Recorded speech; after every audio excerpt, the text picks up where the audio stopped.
उत्तर प्रदेश से उत्तर प्रदेश के deputy CM Keshav Prasad Maurya ने सिराथू सीट से अपना नामांकन दाखिल किया।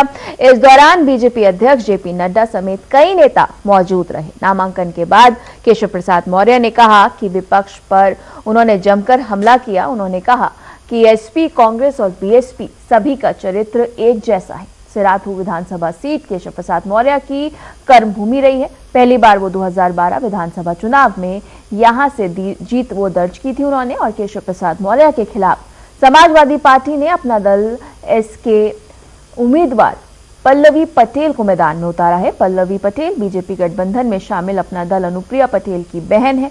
नामांकन से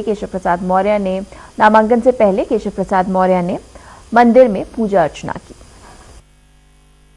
मैं मां शीतला के दर्शन करने गया था अपनी पूज्य माता जी के दर्शन करने के बाद, और वहां दर्शन करके जब निकला तो यहां मैं देख रहा हूं कि यह सब उत्साह से लबरेज हैं।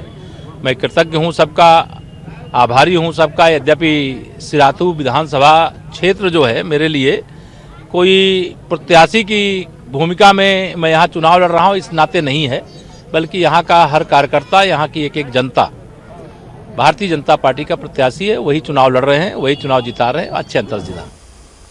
अपडेट के लिए रुक कर लेते हैं हमारे सहयोगी अली मुक्तेदा का।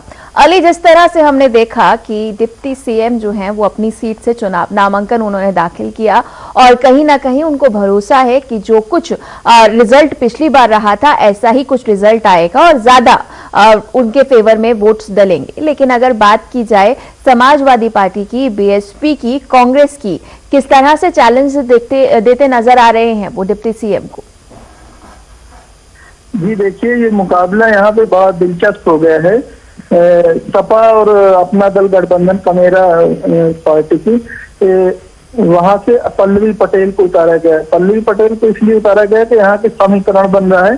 करीब यहाँ पे 30,000 तक पटेल बिरादरी के मतदाता हैं और 40,000 मुस्लिम हैं। इसी तरह उनका केशव मौर्य का भी उन्होंने अगली चक्कर 2017 में भाजपा का यहाँ परचम लहराया था।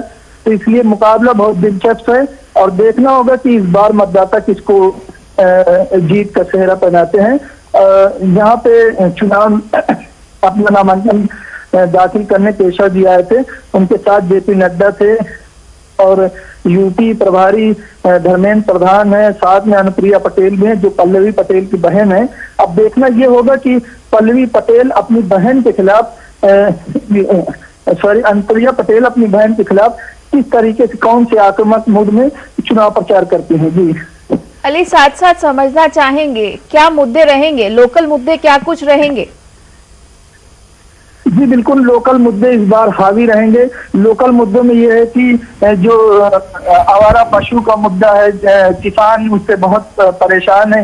इसके लिए केशव जी ने कुछ दिन पहले ही सरकारी महकमे में आदेश दिया था कि उनको जानवरों को व्यवस्थित तरीके से गौशालाओं में पहुंचाया जाए, लेकिन उनकी ये मुहिम काम नहीं आई और किसान परेशान है। दूसरी बात यह है कि जनता केशव जी के साथ इसलिए है कि उन्होंने यहाँ पे काफी विकास कार्य किए हैं। ओवरब्रिज दिए हैं जहाँ पे लोग घंटों इंतजार करते थे रेलवे लाइन पार करने के लिए, वहाँ पे दो ओवरब्रिज दिए हैं और इसी तरह कई विकास कार्य किए हैं। इसलिए उनका यहाँ पे जीतना लगभग तय माना जा रहा है। लोग जो जनता का रुझान है वो बार बार यही कह रहे हैं कि नहीं, केशव जी ने यहाँ पे काम किया और यहाँ पे बेशक तो कहीं ना कहीं नाराजगी है, लेकिन जनता ये मानती है कि मौका एक बार और देना चाहिए। शुक्रिया अली तमाम महत्वपूर्ण जानकारी के लिए।